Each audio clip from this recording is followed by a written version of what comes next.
Ladies and gentlemen, my name's Glen Carlson. You're watching and listening to perhaps the Dent Podcast. In this conversation, I highly recommend watching the visual version of this because I'm speaking with Renée Hasseldine. She's the author of Get Visual and the Think Wrapped methodology. Essentially, this is a conversation about unpacking the knowledge that's in your head and being able to pack it and structure it in such a way that makes it easy to write books or develop products or communicate the value proposition of your products or service or business or idea or whatever the case may be.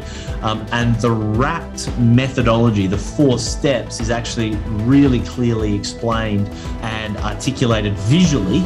Renee brings up some slides and goes through it. So if you are listening, you can just go to the show notes and you'll be able to follow the link through to those visual elements. If you're watching, welcome. Let me get out of the way and let's talk to Renée Hasseldine from Think Wrapped. What do you mean by an eco-village? We actually currently live in an eco-village. So the idea of the concept of an eco-village is that everyone who lives here cares about the planet, wants to make the planet a better place, and so creates their lifestyle around minimizing their footprint and their impact.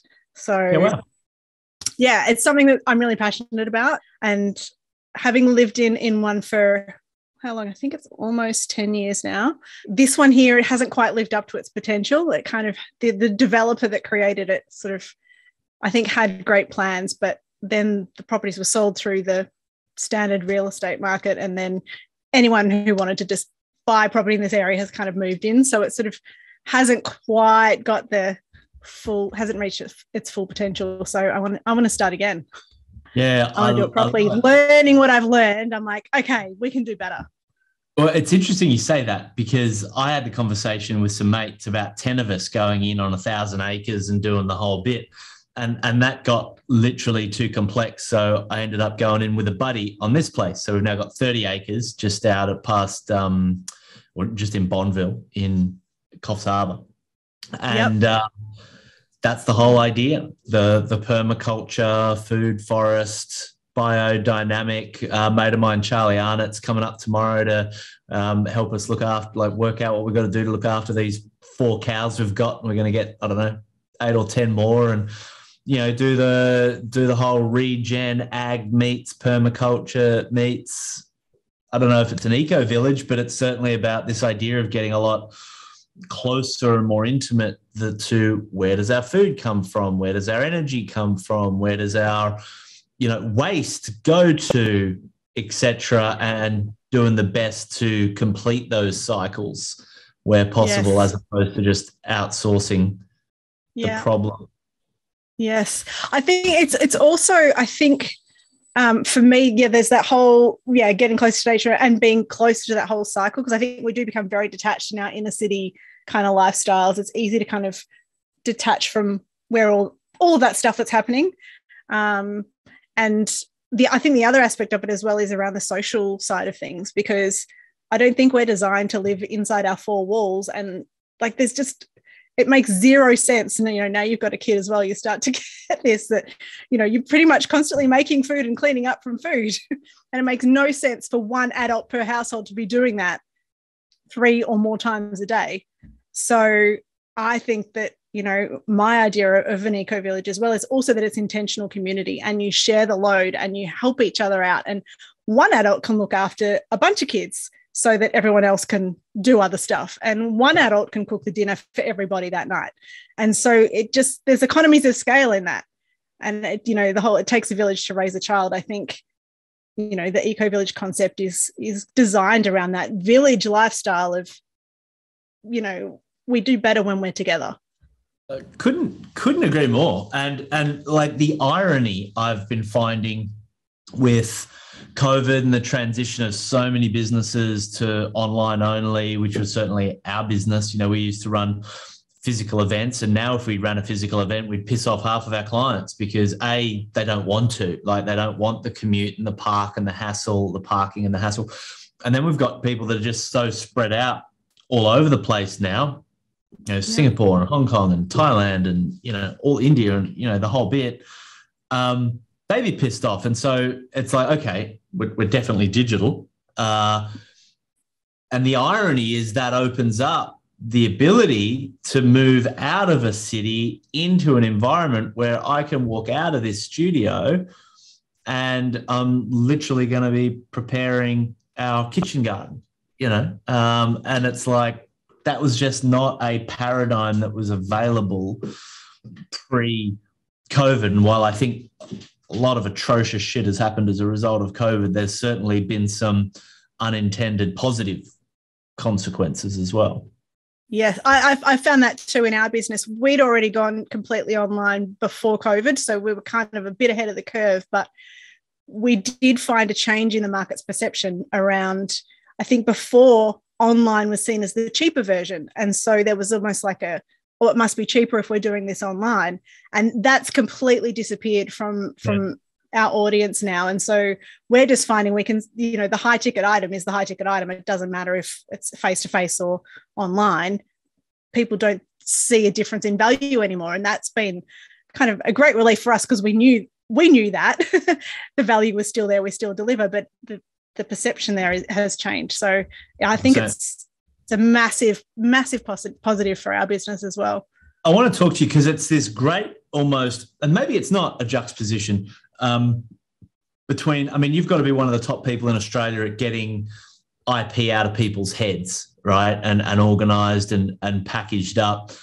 Your 3 books, Share Your Passion, 7 Stages to Leverage Your Expertise to Make a Difference, Get Visual, which is what you're going to be speaking to our KPIs in our community about, and Game Changer, the 4 visual models you need for clarity, clients, and cash. So, obviously you are in the game of getting stuff out of people's heads and getting it organised in a way where they can communicate it clearly.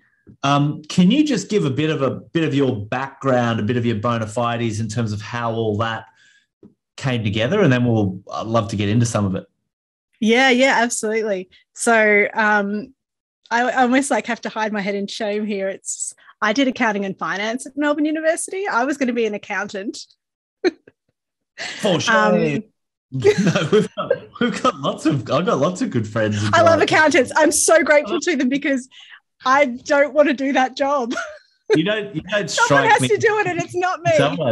You don't strike me as anything close to being an accountant. And frankly, I don't know an accountant that would look at you and think you're anything close.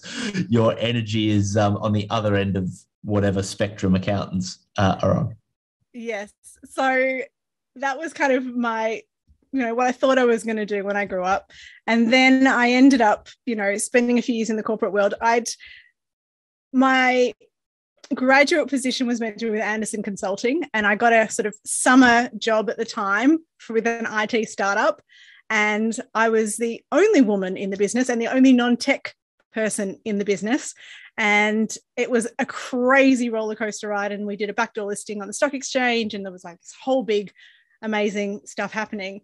And then it was time for me to go to Anderson's, and this was my first inkling that I actually wasn't cut out to do what I was trained to do, when I just imagined myself going into that corporate office and I was going to be sitting in a cubicle, and I just all I could think of was, I'm going to be like a caged hen in a battery farm.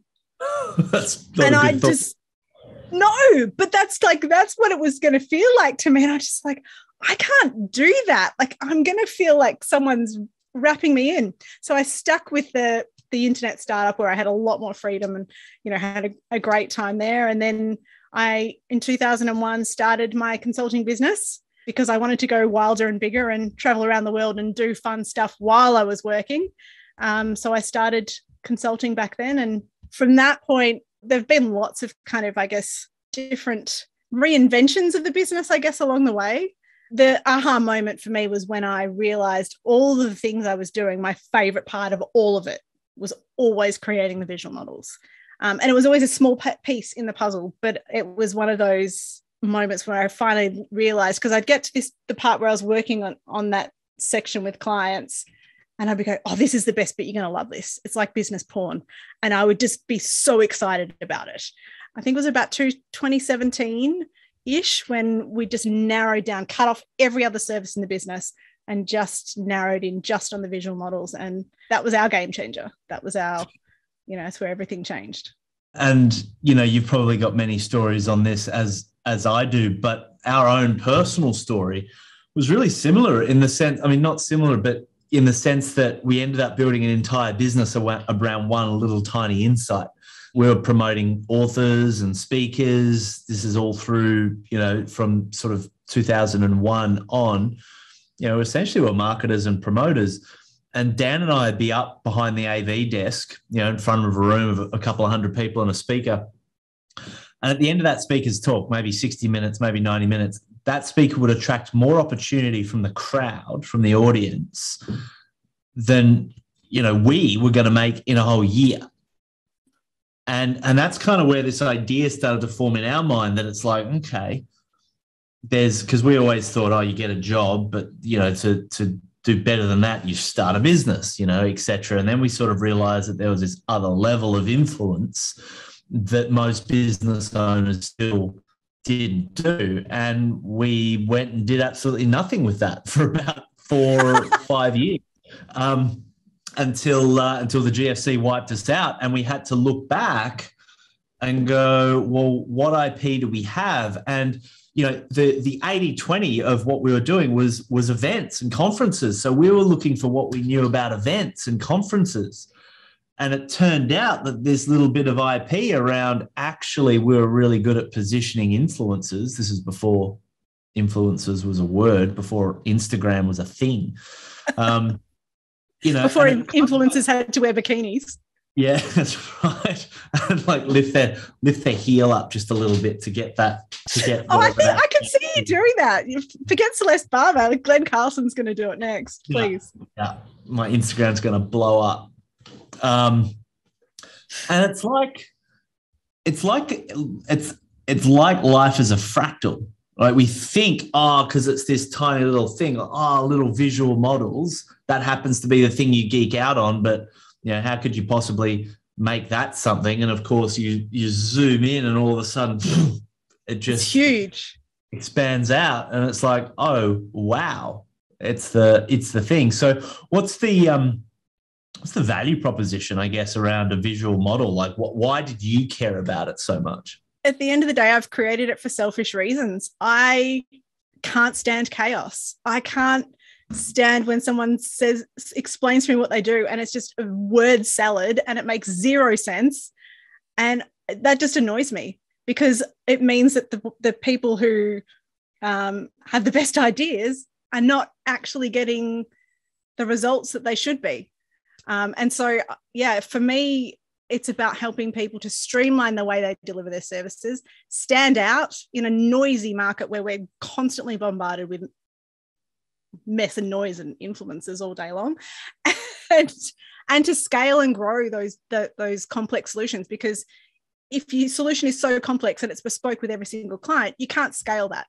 It needs to be something that's you can repeat and you can guarantee results every single time. So taking things out of your brain and turning them into visual models, and it's more than just making them visual models, really, because it's creating those IP assets that I know you love and care about. It's turning things in between your ears into actual assets. That's the powerful thing about it, I think. Yes, it's great for sales and marketing, but it's also great for that streamlining. 100%. Could you maybe explain to someone who's not picking up what we're putting down just yet, like, what is a visual model? Yeah, sure. So a visual model is a very simple graphic representation of your thoughts and ideas. We actually have 4 different types of visual models in our ThinkWrap system. This is going to be a video, right? Should we show? Do you want me to give some examples? 100%. Yeah, it's a very visual form. So here's some we prepared earlier. And if you are listening to just the audio, by the way, if you just Google Renée Hasseldine or ThinkWrapped and the Dent Podcast, the show notes will come up. Yeah, so essentially what you want to do when you're taking your intellectual property out of your head and turning it into visual models is you want to turn it into 4 actual pictures. So you don't want to take it all out and stick it into one picture, because that's going to look like a dog's breakfast. And that's not actually going to help, because we want these models to actually clarify things, to make things clear and simple for your audience. So we take everything out of your brain and we sort it into 4 categories, and each of those categories becomes its own picture. The first one you want to create is like a results model. This one we want to use to show the gap between the results your audience is getting and the results that they want. This is kind of like, it's an aspirational model. It's a model to show your audience, so when they see that, they can see the difference between where they are and where they want to be. And then human nature says, oh, okay, now I want to close that gap. Show me how to do that. And so you've now got their attention. Then you've got something like this. I remember like years ago when I came to my first KPI weekend event, it was like, it's in one of the brochures. It had that aspirational model where you've got sort of, the revenue showing and that journey. What do you call that one?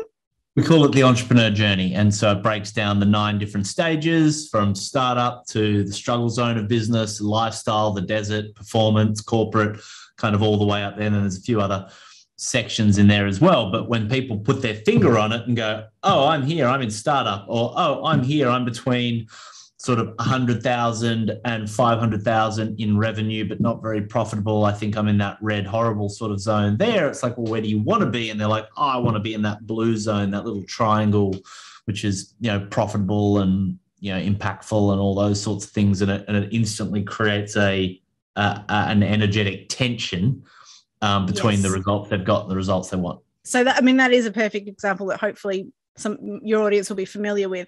I'll show a few other client ones here as well, just to sort of give a few more visuals. We'll just quickly go through them. Similar to sort of what you have, but it's, almost like that hero's journey style of results model. You can introduce metaphors into your visual models as well. So this obviously takes in the climbing up a mountain, kind of, and having to push through kind of metaphor, stepping up. Then we can have different styles of results model as well. So this is an example of a spectrum. If you're a relationship psychologist, and it doesn't really go to sort of like, what you've got with that entrepreneur's journey, and there's kind of like a happy ending and it just all goes in one direction. Relationships, unfortunately, don't kind of all end in the happy ending, and that's where they stay forever. So for things like where you're measuring the quality of something and it's quite fluid, like relationships, you might use a results spectrum more like this, where a relationship can slide up and down a spectrum at any point in time. And then you might have you will have multiple relationships. So some might be broken and some might be unbreakable, and you might have a bunch in the middle. So you've got lots of different things going on that one.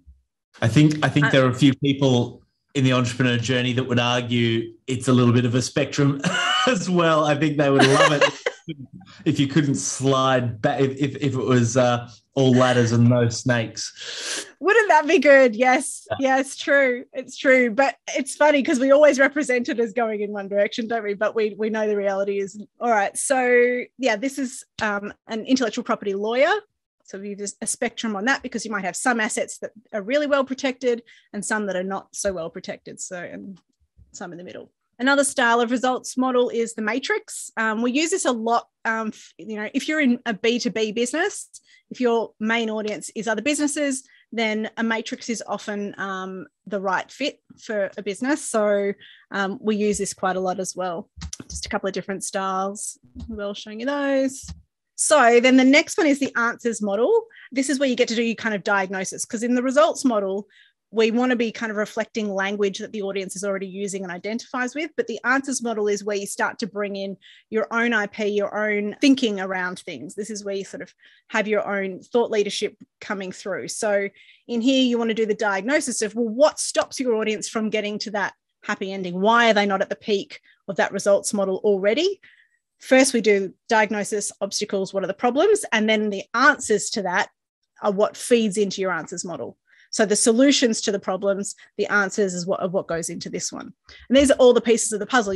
If one of these things is missing, they're not going to hit the peak of the results model. So this is where all the things that the clients need, this answers the what questions.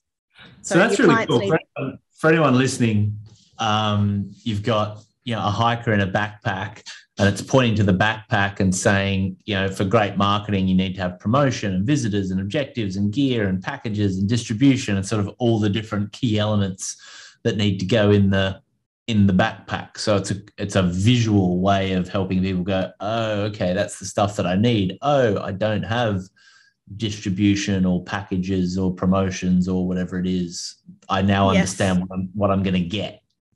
Yeah. And for this particular client as well, this is carrying through. So their results model was actually climbing up the mountain.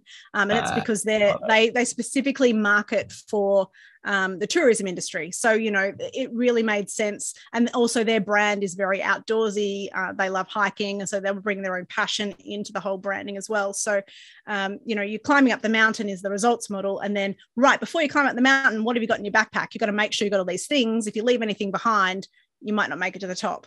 So, you know, it's kind of carrying through that metaphor through the models as well. And obviously the metaphors that you choose and the shapes that you choose need to make sense for your brand. And that's really, really important when you're thinking about shape choice. There's no one size fits all in terms of the shapes. We really want to make sure that they're unique to every single business that's creating them. Can it go too far? This is a conversation I often have with people where they get really caught up in needing to get all these sort of layered metaphors and visuals, and you know everything's sort of a visual metaphor around something. And I guess I sometimes wonder, you know, to what degree does that sometimes break the connection? It's all, I guess what I see going wrong sometimes is people try so hard to fit it into a metaphor, they end up shaping their value proposition around a metaphor rather than actually communicating the value proposition. Does that make sense? It makes absolute sense. It happens with metaphors. It happens with acronyms. It happens with alliteration. Yeah, especially acronyms. Especially like if they're trying to create a methodology, and it's like, oh, I wanted to spell peace, and so then they have to go into the thesaurus to come up with these abstract words that really don't make any sense, but they would, like, the first letter spells peace, and it's the peace method or something.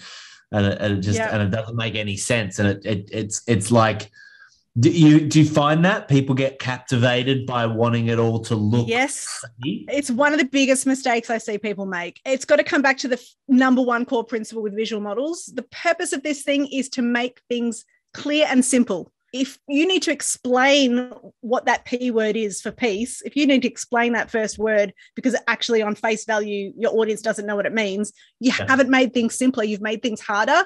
And so you've failed. So that's too harsh, but you know, if your model is not making things clearer and simpler, it's not doing its job. Couldn't agree more. It's got to be really obvious to your audience. They've got to read it and know what the words mean. I'll just quickly flick through a couple more as well, just to sort of show a few different shapes that are appropriate for an answers model as well. You kind of, with an answers model, you want the shapes to be parts of a whole because you need all of these pieces in the puzzle. You need all of these things, right? So yeah, lots of different shapes for different branding and those sorts of things. Third type of model is a process model. So this one is your methodology, right? So I'm imagining that many of you listening have already got something along these lines. Even if it's not in a visual format, you've mapped out your methodology in a step-by-step process in some format. And so this is just taking that and turning it into a visual image. I'm actually going to say that there's going to be a bunch of people listening that are being like, no, I don't. I don't have that yet.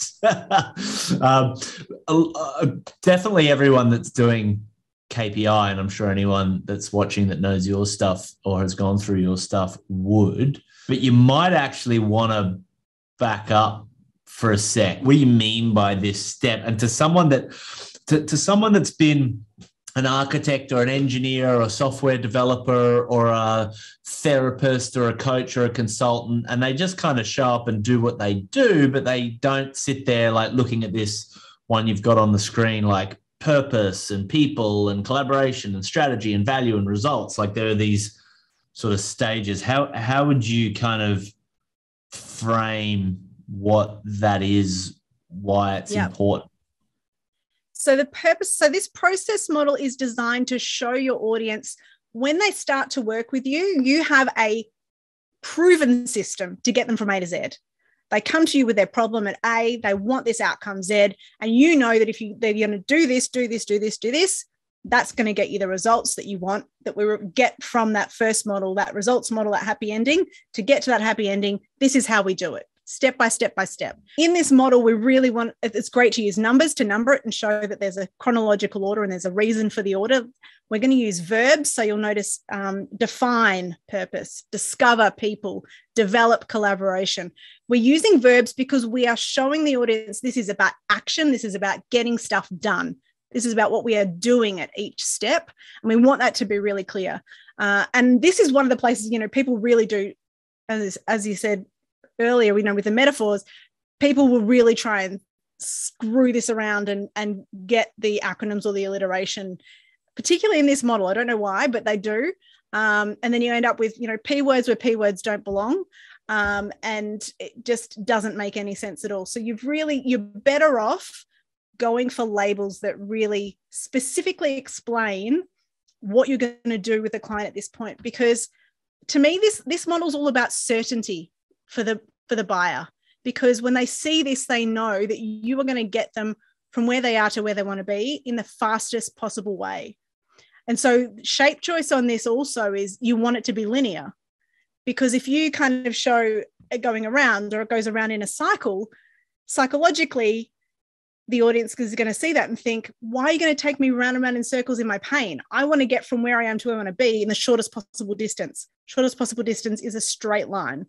You don't want to feel like, you've arrived in a foreign city, you're getting into a taxi and the taxi driver's taking you around the long way and taking advantage of you. You want, to know that the taxi driver is taking you there as fast as possible. That's what your audience wants when they're working with you as a consultant or, as an expert. They want to know that you're going to get them there as fast as possible. So straight line with your shapes, use verbs, and make sure the words make sense when your audience reads each one. They understand what that means and what they're going to be doing. And one of the reasons I like what you do, and one of the reasons why we're definitely having you work with our clients as well, but also that this stuff's just key, is it communicates. I've always said when it comes to sort of sales in general, there's just two things. You can throw most of the other stuff out if you can get two things. If you can provide people with clarity and certainty.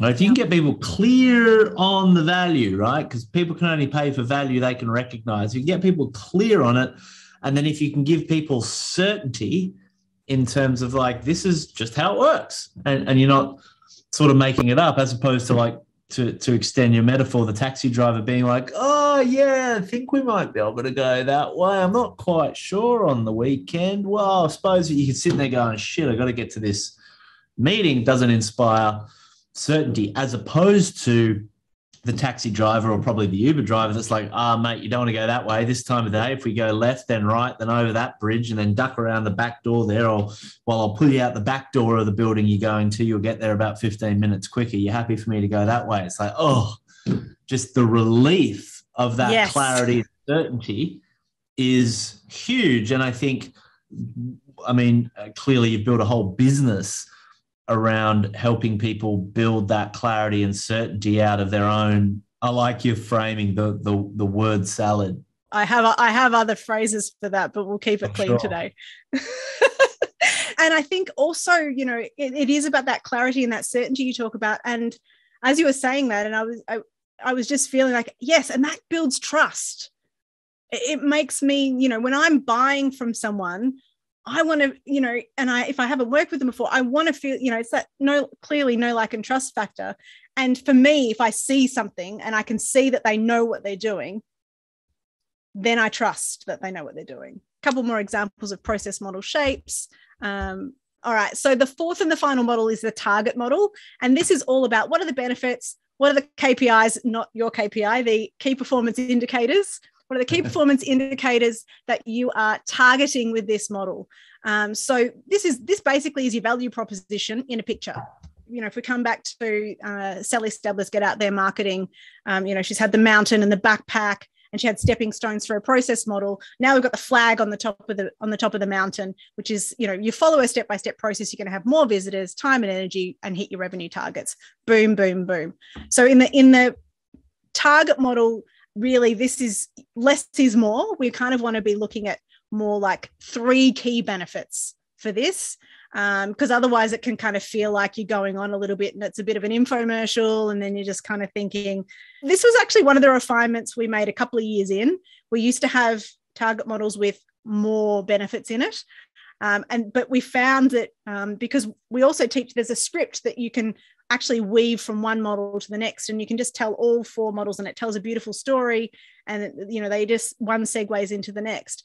And so you tell the target model last, and if you get there and then you're kind of like, and you get this, and you get this, and you get this, and you get this, and it's like, and a set of steak knives, and it just starts to feel really awkward if it goes on beyond 3, maximum 4 benefits. So we really advise for this model 3 key benefits that come in here. And I think you talk about these, I just want to get your language, correct me if I've got this wrong, but it's the prizes, or the we would call those the payoffs, and we like payoffs. 3 as well. And then we'll also have a prize, right? Like, what is the best case scenario? How would you phrase it up? So in the sense that our version there for key person of influence would be standing out, scaling up, making an impact in your industry, right? Those would be those 3. Yeah. But the ultimate prize, like the territory that flag you're showing has been kind of planted into, is you've become a key person of influence, right? So key people of influence, number 1, stand out. Number 2, scale up. Number 3, make an impact in their industry or make a dent in the universe. So we've kind of got that extra layer, because that transfers very nicely, we find, to book titles and product names, and just being able to have a definitive statement of this is what you get. Looking at this get out there marketing, it's what's the prize? Well, the prize is you're getting your marketing out there. That's the sort of the destination. As a result of getting your marketing out there, you've got more visitors, more time and energy, and you're hitting your revenue targets. Great. So it all fits into that stack.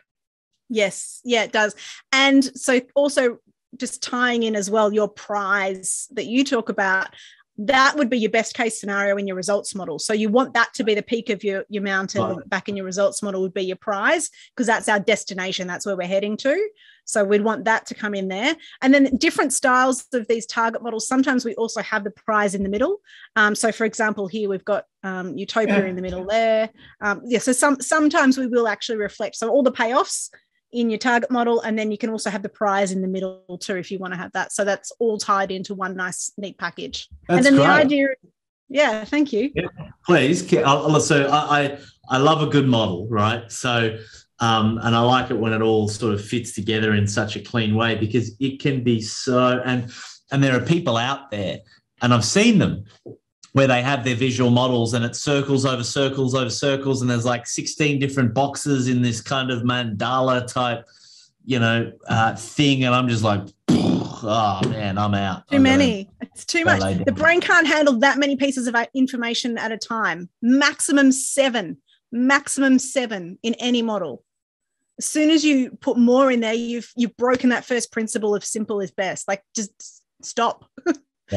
7 is the maximum, and 3 is the maximum in a target model. So the idea is that you have one of each of these models as an overview of your whole business, and you may have sub models underneath, but let's just keep it nice and simple for today. One of each of the 4 models, and then they all wrap up and become the gifts that keep on giving in the business. And then you've kind of got, they're really designed to answer different decision-making needs of the audience as well. So, we know people make decisions based on how they feel. So the results in the target model, they're meant to be emotive and evocative. That's, those ones are pulling at the heartstrings, right? Whereas the answers in the process model, these ones are more about that certainty and the clarity, and the rational brain. We're going to justify our emotional decision with then the logic behind it. And so it's kind of like that it's an emotional, rational sandwich. And they're also answering those questions of the results in the target model. Well, why should we work with you? Answers model, what do I need to be successful? Process model, how are we going to get there? So if you pull all these 4 models together and put them in a pitch deck, put them in a proposal document, put them in whatever, you're going to be answering all the questions that your audience will have in a really clear and tangible way. And that's why I get so excited about it. That's why I call it business porn, because it's like, this is hot. Who are the people that you find get the most value from this structure? Because I come along across a lot of people that have never even thought of organizing the stuff in their head in a particular way. We get a mix of both. We get people who never thought of this before and then go, oh, wow, I can see that straight away. And they're like, yep, just do it for me, because they can see that they're going to go around in circles. Because, we know if we try and work this out for ourselves, and I get stuck in my own loops if I'm doing this inside my own head, is that connects to that, connects to that, connects to that. And it's all this interwoven web, and it's hard to unpack it all. But mostly we do get the people who come to us and say, yeah, I've been trying to do this for 12 months and I'm still going around in circles and it still looks like a dog's breakfast. How do you articulate the value of what's inside someone's head? Because when I look at what you do, doesn't even seem to be about the models. The models seem to be the mechanism of action. But really, when I look at everything that you do in your podcast and the kind of the ecosystem that you've built, you seem to really care about helping people uncover the value of what they've got in their head that maybe they didn't even know was there. I'm just curious for you to unpack a bit of that. It does come from a deep passion and a care for, like, I want to work with the change makers, the people who are making the planet better. And I want them, just because they're great at what they do doesn't mean they're great at marketing it or explaining it or selling it. And I want to remove the obstacles to them scaling that and achieving what they possibly can with it. So yeah, it is more about the visual than the visual models. Like, the models are the output. They're a great asset. And yes, great, we can get them trademarked and we can do all these great things with them. The models are fabulous, but yeah, you're right. There's so much more to it that goes behind it. Like, I spend a whole day pulling out every strand from a client's brain to get to those 4 pictures. Like, it's not just the 4 pictures. It's what goes behind that. And what are some of those strands that you pull? Like, what would be a bit of the process of taking someone, like, let's say I show up and I don't have any of these models, etc. Like, what happens? What's your process? Yeah, sure. So stage 1 is all about clarify. So we get back to foundations of the business, the who is the ideal client, where are you going, why do clients want to buy from you? And that's kind of your language is kind of about the payoffs and the prize. And I'm not sure what your flip side of that is, but we talk about the deep why in terms of the pain points in the worst case scenario and what they want instead and the best case scenario. So we look at that. We need to understand all of that stuff before we can create the models, because we need to begin with the end in mind. And then what will the actual audience pay money for? What is the result that they're paying for? So that's stage 1. And then stage 2 is where we actually extract out each of the 4 models. And I'm saying we because we have licensees around the world who are now also licensed to use this ThinkPrep system with their own clients. We extract the models in the order of that stack that we went through, the results, the answers, the process, and the target. And each model has its own process, if you like, for pulling out, because we're pulling out different information. So there's a different set of questions and a different way that we organize all of those thoughts. But, very, very simply, if we're thinking about, let's say, a process model, because that one's probably the clearest one to articulate, is imagine to create a process model for your business, you want to think about what is the problem that my client comes to me with? That's point A. Where do they want to get to? That's Z. Okay, now I want you to think about, get out your Post-it notes, every single thing that needs to happen to get your client from A to Z. We want to actually pull out everything, every idea, every thought, and in a brainstorm, brain dump kind of way, no filtering. If your brain says, brush your teeth, feed the dog, write it down, keep it coming. Thank you, brain, keep it coming. Just all of it. It needs to be a complete extraction of every single thing. That's all got to come out. So you're not starting with an acronym, like, we're not starting with the word peace and trying to fit it all in there before we've even got everything out. It's got to start with a complete extraction. Then when you've got that, you might have 357 Post-it notes. You're not going to say to your clients, hey, I've got the 357-step process to get you where you want to go. They're going to be like, no, I'm going to go down the road to the person with 5 steps. I'd like to hear your take on why you say it's all got to come out. And the reason I want to point is because people don't, right? They don't. They really don't. No, they really don't. So can you unpack that, maybe the psychology behind it, because if I can set this up, is that the outcome of powerfully being able to articulate your value stack in the way that you're talking about is the difference between a shitty little business that never gets off the ground and a multi-million-dollar enterprise that is ultimately scalable and sellable if you want it to be. And you know, often I just see and try to help people realize that trying to paint a veneer over a value proposition and not really get to the guts of it is not just a waste of time, but it's potentially the greatest act of sabotage that one could, you know, conduct against themselves. So given that setup, I'm trying to think of a polite way to say this, but we don't work with business owners who just sell BS. Like, we work with business owners who have real complex solutions. And that takes more than 2 seconds of going, oh yeah, it's just going to be step 1, 2, 3. I'm not, you know, we're not making it up as we go along. There's like, if there's 20 years of experience in there, we need to unpack all of it and pick the gold out of that and get the best bits and say, okay, if we're designing this solution that's going to be scalable, that is going to go, you know, to wherever your goal is for your business, we want to get this right. We're not going to just do a half-assed version of this that you're going to need to change in 6 months or 12 months. We want this to be your legacy. We want this to be an asset that is worthy of being trademarked, that's worthy of scaling, of becoming this global thing. So it's worth spending the time on it. You want it to be a complete unpack. You want to make sure that when you look at that, you know you haven't missed anything or forgotten anything, that it's all there. I don't know if I answered your question. Yeah. What are some of the other unintended benefits or use cases that you've found once people have this IP, let's call it codified, and by the way, anyone that doesn't know what IP, intellectual property. So anything that it's kind of like almost, if it's in your head, you could think of it as knowledge or understanding, but it's not intellectual property until such time as that intellectual has been turned into a package of some sort. Right? Then it becomes sort of IP. What are some of the unintended benefits, payoffs, or just generally, how do people use this stuff that you see? Well, this is the cool thing, is once you pop that IP all into those 4 pictures, everything flows out of that. So my 3 books, I've written the first draft of all books in 2 days, 2.5 maybe, right? So the thing is, because when all the IP is in there and then you've got our pitch script, or the way that we weave all 4 models in, we also then have templates for our, you know, that show you, okay, you've got your 4 models. This is how it maps to a book. Boom, done. All you need to do now is talk through each of these points that we've mapped out and your book is written, right? So you could even talk over it. So goes to a book, goes to social media posts.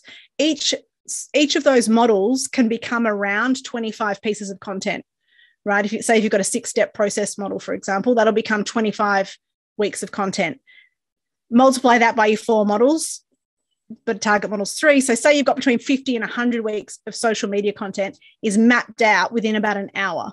So in terms of efficiency, streamlining everything, just really being able to scale and grow without spending time on, you know, tiny little things that pull us back and fill our days with just admin, or just, what am I going to put on social media this week? Like all of your IP is then going to be consistent, and all your messaging will be mapped coming back to that core IP. So there's no confusion in the marketplace about who you are, what you stand for, what your IP is, because you're constantly referring back to it in everything that you do.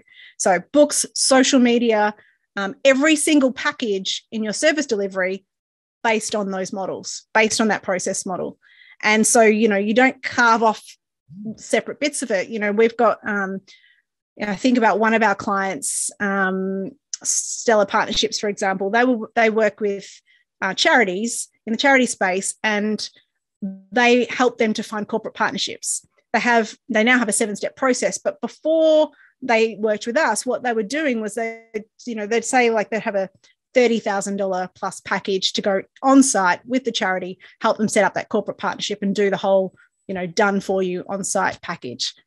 Now, if you go to a small charity, they don't have $30,000 in the budget. And so obviously these people came from a place of, we want to help these charities. So then they'd say, well, could you just maybe sell us a contact list of all the people we should phone and have coffee with, right?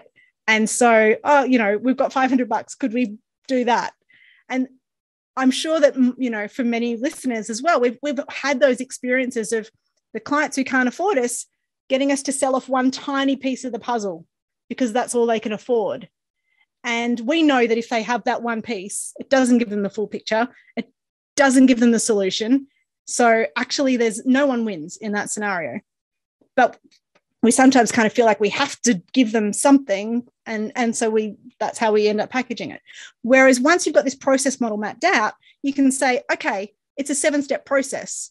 And even if you've got $500 or whatever your low, that low offer end might be, instead of having $30,000 for me to come and do it on site, here's my DIY version. Everything is included in there. It's all my, swipe files, all my bits. So they now have a package for those charities that can't afford the full shebang. But hey, here's the DIY version. It's not just one piece of the puzzle. It's all the pieces of the puzzle, all the bits you need, but you've got to go do it yourself. You don't get my time for that, but I'm giving you all the IP anyway.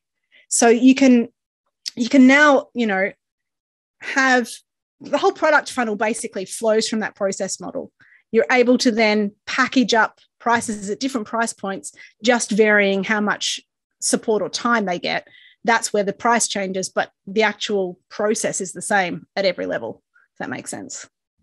It really does. What else would people need to know about this? I think I'm going to come back to that first principle as well, just because I know it's the number one problem and the number one mistake that everyone makes is trying to overcomplicate it. So keep it simple. The purpose of these models is that clarity and certainty and simplicity.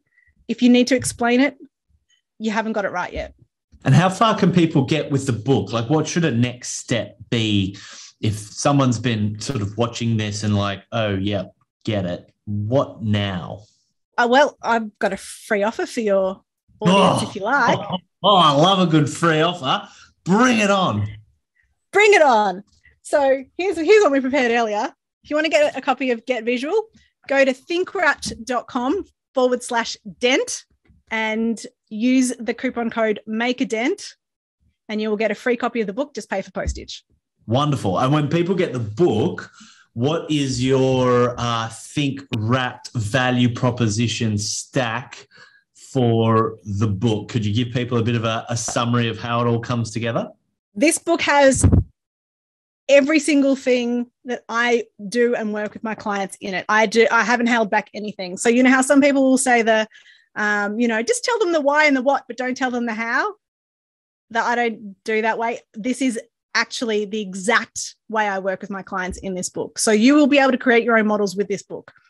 I highly recommend you then get them quality control checked by a licensee because, when we're so far in it, you need someone on the outside to look at it and do the quality control because there will be cross-contamination. Anyone who creates their own models, we know will get them like 60 to 80% right, and then just jump on a 1-hour call with one of our licensees and get it done, get it reviewed, get the quality control, get them to fix it, get them to take the answers model bits out of the target model and unjumble them because that's just what happens. But yeah, the book will get you most of the way there. Beautiful. One more time, Renee, can you repeat the offer and where people should go? Yes, go to thinkwrapped.com/dent. Use the coupon code MakeADent.